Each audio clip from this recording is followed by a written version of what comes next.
Hello everyone, my name is Phạm Thị Xuân Dung. Nice to see you again. Xin chào tất cả các em, cô là Phạm Thị Xuân Dung. Rất vui được gặp lại các em trong bài học trên truyền hình ngày hôm nay. Today we will come to Unit 11, Changing Roles in Society, Skills 1. Hôm nay chúng ta sẽ đến với đơn vị bài học số 11, sự thay đổi vai trò trong xã hội, Skills 1. Before we start, let's watch a video clip and answer the questions. What is the video clip about? Trước khi bắt đầu, chúng ta hãy xem một đoạn phim ngắn và trả lời câu hỏi của cô. Đoạn phim ngắn này nói về điều gì?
As you can see, the video clip mentions the changing roles of women in society.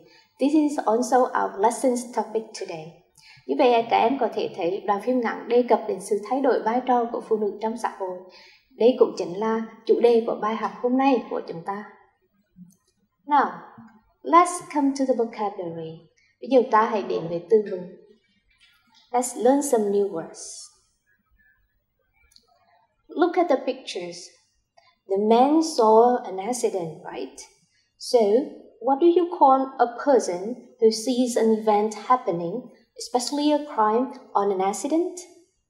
That is witness. It is also a noun and a verb. Listen. Witness, witness. In Vietnamese, it means nhân chứng or chứng kiến. Nếu nó là danh từ, ta dịch là nhân chứng. Nếu nó là động từ, ta dịch là chứng kiến. Now, tell me the English word which means the member of a family who earns the money that the family needs. That is breadwinner. Listen. Breadwinner, breadwinner. What is the Vietnamese equivalent? We have trụ cột gia đình. Next. Look at these pictures. What is on his back? He is carrying something very heavy, right? And we call this burden, right? Listen. Burden, burden. What is the Vietnamese name? We have gánh nặng. And as you can see, this man has to pay a lot of fee. So we call this financial burden. And in Vietnamese, we say gánh nặng tài chính. Listen. Financial burden. Now, when you are happy and satisfied with what you have, you are content. Listen. Content, content.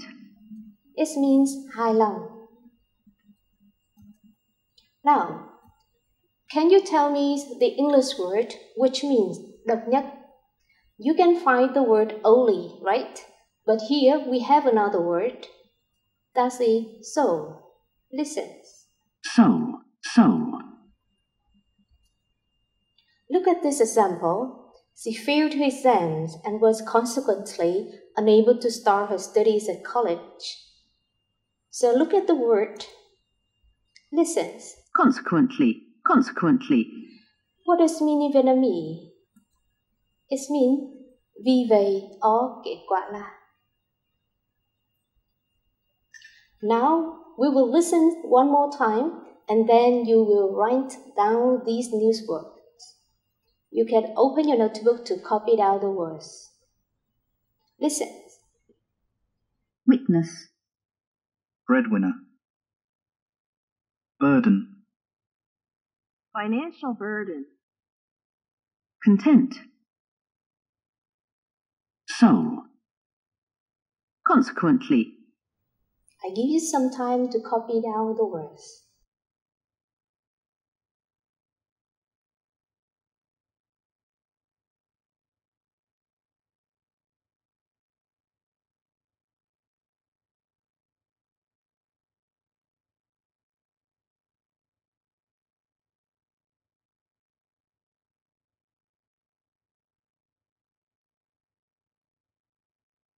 Alright, have you finished? Now it's time to close your notebooks and we will do some checking. What do you have to do? You have to match the words and phrases with their definitions or synonyms. Bây giờ chúng ta hãy gấp sách vở lại và chúng ta sẽ kiểm tra lại những gì ta vừa mới học. Chúng ta sẽ nối những từ hoặc những cụm từ với định nghĩa hoặc là từ đồng nghĩa của chúng. How many words are there? There are 6 words and also 6 definitions and synonyms. Now, let's start. Number 1, we have witness. So, it goes with D. It means see something happen. Number 2, breadwinner. It means a person who supports their family with the money they earn. Number 3, content. It means satisfied. Number 4, what is the answer? Very easy, right?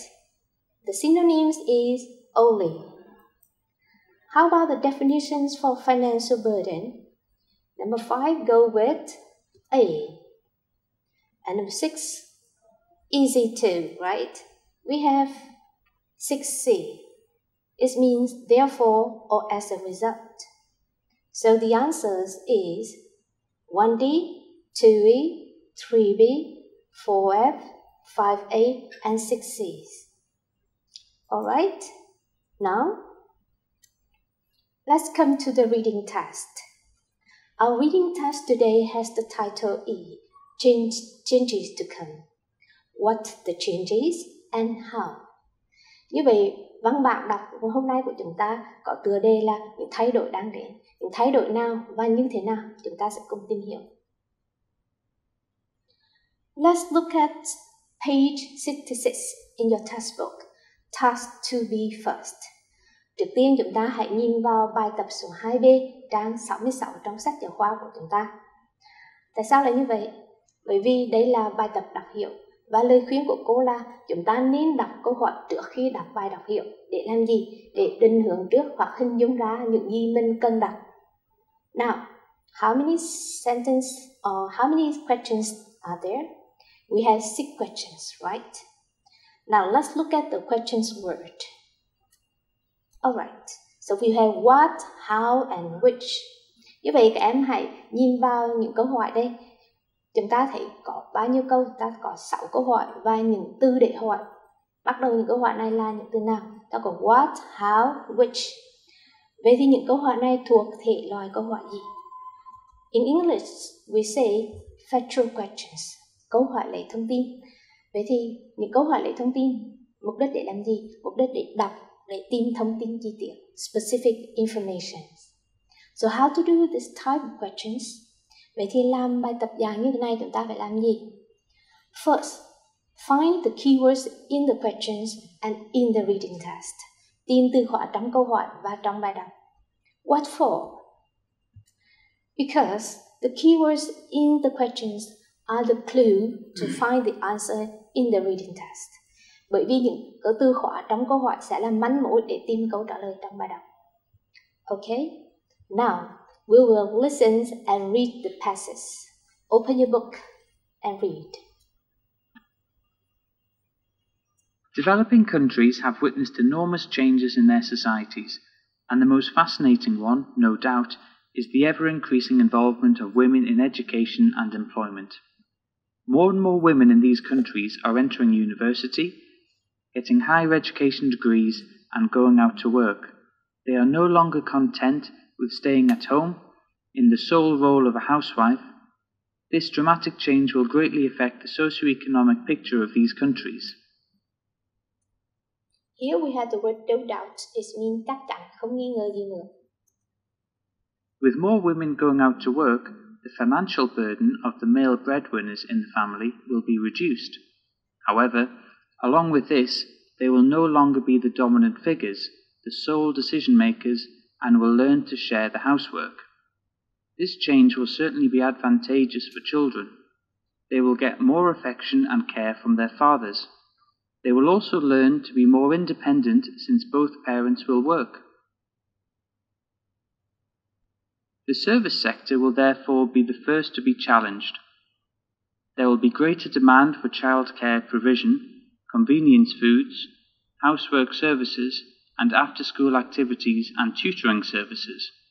With higher education and more money to spend, people will be expecting better quality services and higher living standards. This consequently will help to develop the country's economy. Alright, finished reading. Now let's answer the questions. Let's come to number 1.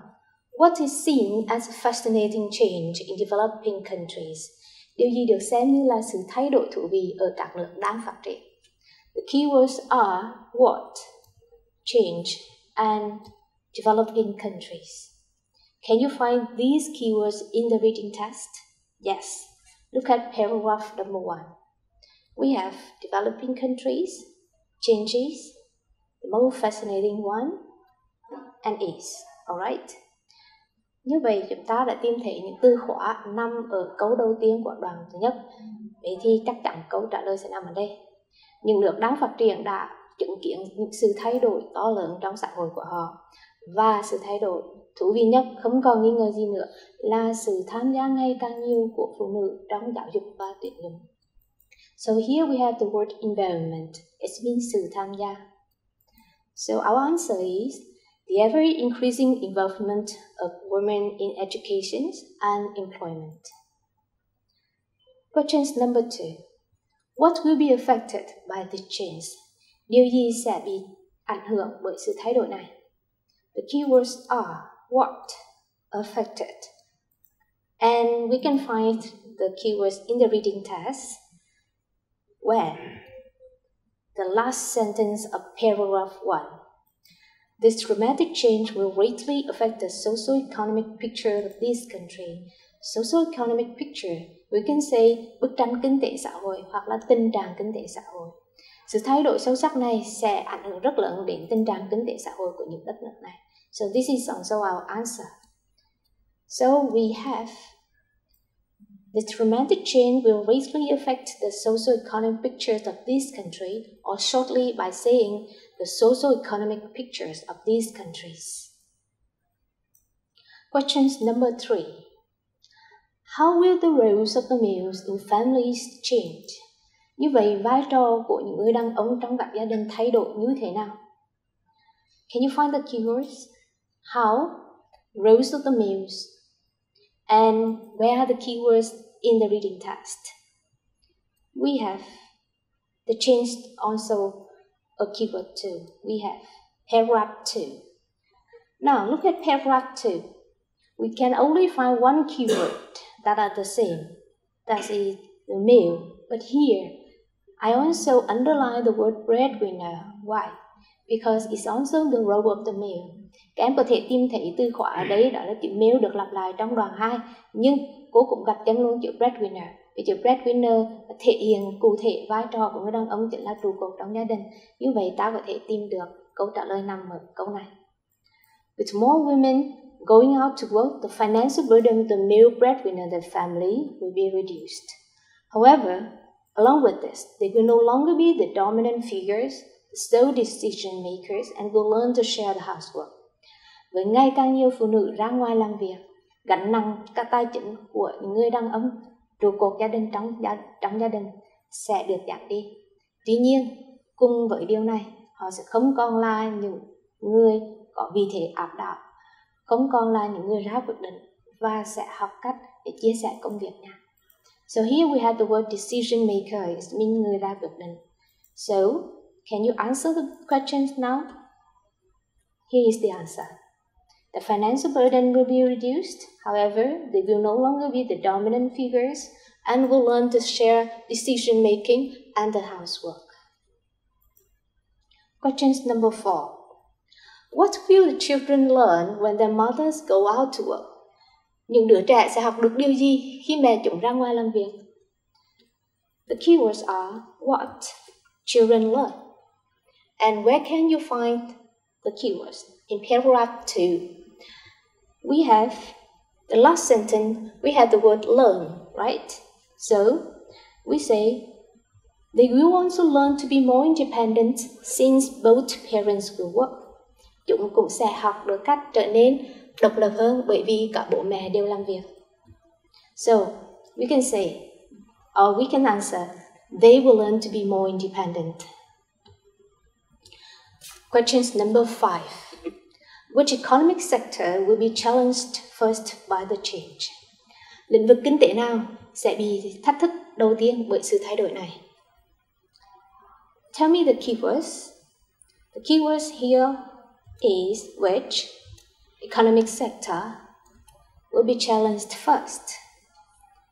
Now, look at paragraph number 3. We have this sentence, right? So the keywords are the same here. So this sentence will be our answer. The service sector, therefore, will be the first to be challenged. Như vậy câu này sẽ là câu trả lời của chúng ta. Lĩnh vực dịch vụ do đó sẽ là lĩnh vực đầu tiên bị thách thức. We can say shortly, chúng ta có thể trả lời ngắn gọn, the civic sector or the civic sector will be the first to be challenged. Okay, now the last questions. How will the country's economy benefit from this change? Vậy thì nền kinh tế của các đất nước này hưởng lợi như thế nào từ sự thay đổi này? Now, give me the keywords. We have country's economy and how, alright? Look at paragraph. Which paragraph? We have paragraph 3, right? And the keyword is country's economies. So this is also the clue to our answer.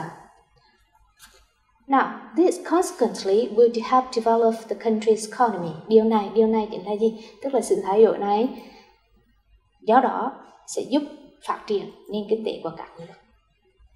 So, we can answer it or the country's economy will develop. So, we have answered all 6 questions, right? Now, look at the answers once again and write down your notebook. Please open your notebook and write down the answer. I will give you some time. Bây giờ các em có thể chép bài vào vở. Cô sẽ cho các em số thời gian.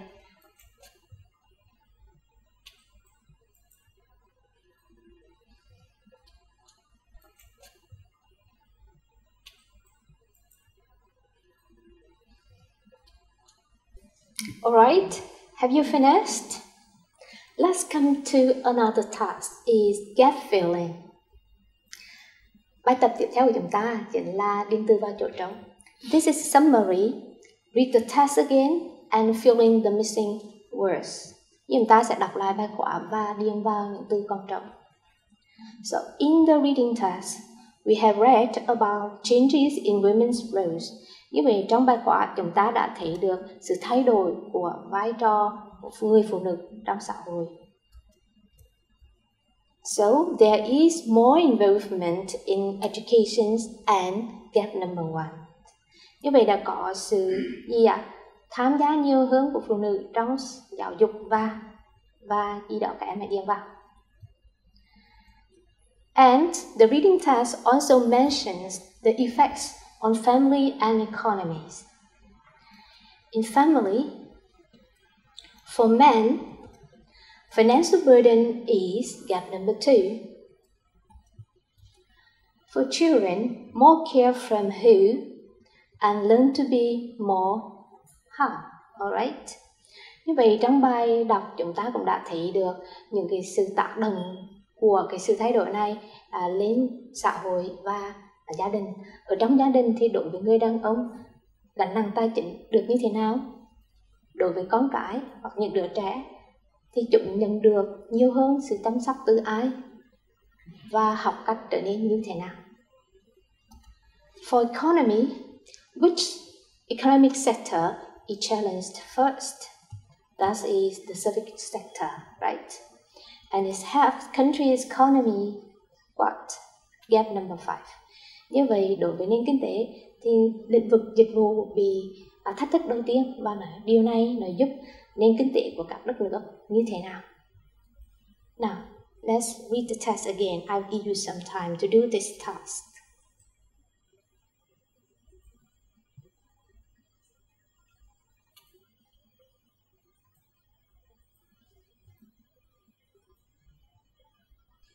Alright, have you finished? Now, let's check your answer. For gap number 1, looking back these sentences. Developing countries have witnessed enormous changes in their societies, and more fascinating one, no doubt, is the ever-increasing involvement of women in education and employment. So, we have the word for number 1 is employment. Now, gap number 2. Look at these sentences. With more women going out to work, the financial burden of the male breadwinner in the family will be reduced, right?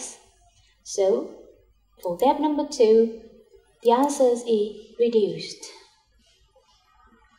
Number 3 and 4. This change will certainly be advantageous for children. They will get more affection and care from their fathers. They will also learn to be more independent since both parents will work.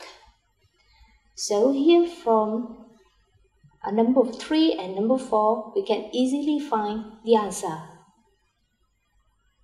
So number 3, we have children get more care from fathers and learn to be more independent. How about gap number 5? Look at this sentence. This consequently will help develop the country's economy. Quite easy, right? So we have number 5, develop. Now you can write the words down or the summary, but you don't have to draw the images, right? Các em có thể viết lại phần tóm tắt này vào vở nhưng không cần trang trí hay là minh họa. Các em có thể minh họa theo ý của các em cũng được.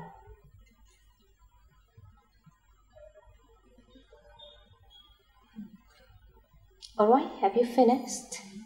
Now, look at paragraph 1 in the reading test. Look at the first sentence. We have developing countries have witnessed enormous change in their societies. Các nước đang phát triển đã chứng kiến những sự thay đổi to lớn trong xã hội của họ. Phần tiếp theo, chúng ta sẽ đến với một nước đang phát triển. Can you guess what this country is? This is Kenya, right? And where is Kenya? It is in Africa. Phần tiếp theo, chúng ta sẽ nghe một sự mô tả về sự thay đổi về vai trò của phụ nữ trong đất nước Kenya. Chúng ta sẽ nghe và điền vào chỗ trống với những thông tin cần thiết. Now, first, look at the task. what do you have to fill in? We just fill in the percentage. Chúng ta phải điền gì vào? Chúng ta chỉ cần điền số phần trăm. Thứ nhất, đó là số phần trăm của phụ nữ ở Kenya ở nhà như là các bà nội trợ vào 3 thời điểm năm 1995, 2010 và 2025. Phần thứ hai, chúng ta sẽ nghe số phần trăm của phụ nữ ở Kenya tham gia các trường đại học và cao đẳng vào năm 1995, 2010 và 2025. Now, listen. Back in the mid-20th century, Kenya was a more male-dominated society compared to today. Men were ahead of women in both education and employment, but the situation has changed a lot since then. More and more women work these days. They earn to support their families as well as to be financially independent. More women study nowadays. Higher education has witnessed a great rise in the number of women attending colleges and universities. Let's look at some figures. In 1995, 65% of Kenyan females stayed at home as housewives. This number dropped dramatically to 47% in 2010. It is predicted that this number will keep falling to around 30% in 2025. Only 22% of university students were girls in Kenya in 1995. 15 years later, in 2010, this number went up to 36%. Research shows that it will keep rising, and in 2025, about 48% of the student population will be made up of females. All right. Have you finished? Now, let's check your answer. Now, number 1 and number 2 and number 3, we will listen to check. Let's look at some figures. In 1995, 65% of Kenyan females stayed at home as housewives. This number dropped dramatically to 47% in 2010. It is predicted that this number will keep falling to around 30% in 2025. So for number 1, we have 65%.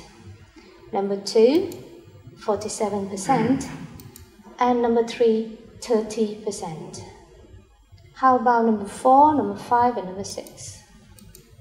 Listen to check. Only 22% of university students were girls in Kenya in 1995. 15 years later, in 2010, this number went up to 36%. Research shows that it will keep rising, and in 2025, about 48% of the student population will be made up of females. So the answer for number 4 is 22%. Number 5, 36%. Number 6, 48%. Alright, did you have the same answer? If yes, congratulations. Now let's come to our homework. First, learn the new words by heart. Second, prepare for the next lessons. A closer look 1, page 61. That's all for today. Thank you and goodbye.